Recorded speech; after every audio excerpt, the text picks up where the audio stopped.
Hello viewers, আসসালামু আলাইকুম। আশা করি সবাই অনেক ভালো আছেন। সি প্রোগ্রামিং এর ভিডিও সিরিজে সবাইকে স্বাগতম। গত ভিডিও সিরিজে মূলত আমরা দেখছিলাম ট্রান্সলেটর কি এবং সে সম্পর্কে ট্রান্সলেটর কিভাবে কাজ করে সে সম্পর্কে আমরা একটু ধারণা নিয়েছিলাম। এই ভিডিওটি মূলত আমরা দেখব ট্রান্সলেটর কিংবা অনুবাদক প্রোগ্রামের প্রকার সম্পর্কে। ট্রান্সলেটর কিংবা অনুবাদক প্রোগ্রাম হলো মূলত তিন প্রকার। তার মধ্যে একটা হলো অ্যাসেম্বলার, কম্পাইলার এবং ইন্টারপ্রেটার। আজকে মূলত আমরা অ্যাসেম্বলার সম্পর্কে জানবো। তাহলে অ্যাসেম্বলার কিংবা অ্যাসেম্বলার ট্রান্সলেটর কি? এটা হলো সাধারণত যে ট্রান্সলেটর কিংবা অনুবাদক প্রোগ্রাম অ্যাসেম্বলি ভাষায় লিখিত কোনো একটা প্রোগ্রামকে মেশিন ভাষায় রূপান্তর করে, সেটাই মূলত আমরা বলবো অ্যাসেম্বলার। অর্থাৎ অ্যাসেম্বলি ল্যাঙ্গুয়েজ কিংবা এই উচ্চতর ভাষায় লিখিত যে সোর্স কোড, ওই সোর্স কোডটাকে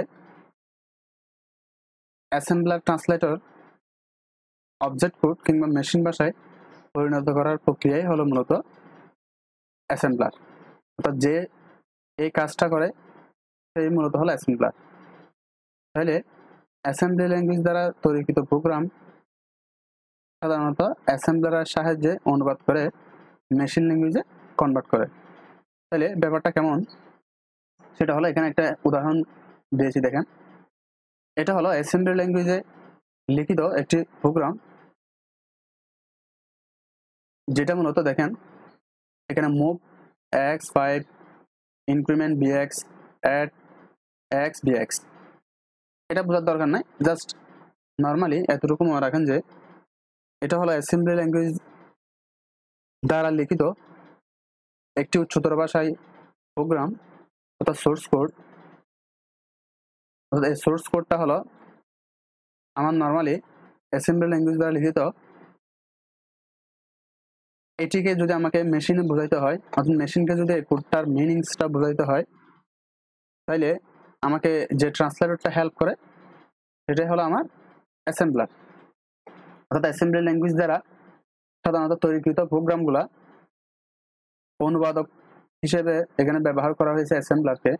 অর্থাৎ অ্যাসেম্বলি ল্যাঙ্গুয়েজে তৈরিকৃত সকল প্রোগ্রামকে যদি মেশিন ভাষায় কিংবা অবজেক্ট কোডে কনভার্ট করতে হয়, মেশিনকে বোঝাইতে হয়, তাইলে সেই ক্ষেত্রে আমাকে অ্যাসেম্বলার ট্রান্সলেটর ইউজ করতে হবে।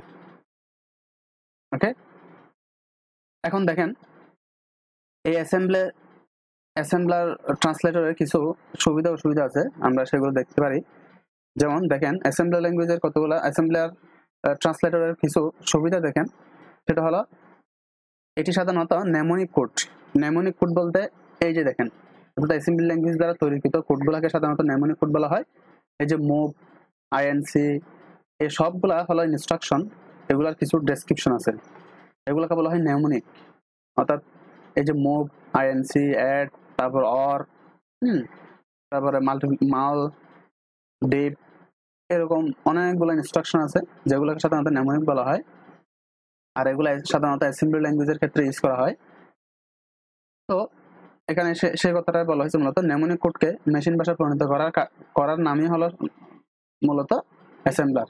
অর্থাৎ নেমোনিক কোড নিয়ে কাজ করে মূলত অ্যাসেম্বলি ল্যাঙ্গুয়েজ। ঠিক আছে, তারপরে দেখেন প্রোগ্রামের ভুল থাকলে, প্রোগ্রামের মধ্যে আমাদের যদি কোনো ভুল থাকে সেটা এরর মেসেজের মাধ্যমে সে প্রদর্শন করে। প্রোগ্রামের ভুল সংশোধন করা সহজ অনেক সাধারণত। তারপর ডিবাগিং কিংবা টেস্টিং এর কাজ সংশোধন করা সহজ। ডিবাগিং এবং টেস্টিং নিয়ে ইনশাল্লাহ সামনের ভিডিও আলোচনা করবো। জাস্ট প্রোগ্রামের ভুল ত্রুটি এবং সেগুলাকে আবার সঠিক কিংবা রাইট ওয়েতে লেখা সাধারণত এই প্রোগ্রামিং ল্যাঙ্গুয়েজে সহজ অনেকটাই। তারপর মেমোরিতে সাধারণত কম জায়গায় নেই, অনেক কম স্টোরেজে সাধারণত এই কোডগুলো লেখা হয়। তারপর এখানে দেখেন তারপর কিছু অসুবিধা আছে। তার মধ্যে প্রথমটা দেখেন, এটা হলো প্রোগ্রাম নির্বাহ করার জন্য খুব বেশি সময়ের বেশি প্রয়োজন হয় আমাদের, ঠিক আছে। সাধারণত অন্যান্য কম্পাইলার এবং ইন্টারপ্রেটারের থেকে অ্যাসেম্বলার ল্যাঙ্গুয়েজে সময়টা একটু বেশি নেয়, কম্পাইলারের তুলনায় 5 থেকে 25 গুণ সময় বেশি নেয়। তাই আর যে বাকি দুটা ট্রান্সলেটর আছে আমার, কম্পাইলার এবং ইন্টারপ্রেটার, এই দুটার থেকেই বেশি সময় নেয় আমার অ্যাসেম্বলার ল্যাঙ্গুয়েজে তৈরিকৃত কোনো একটা প্রোগ্রাম রান করতে।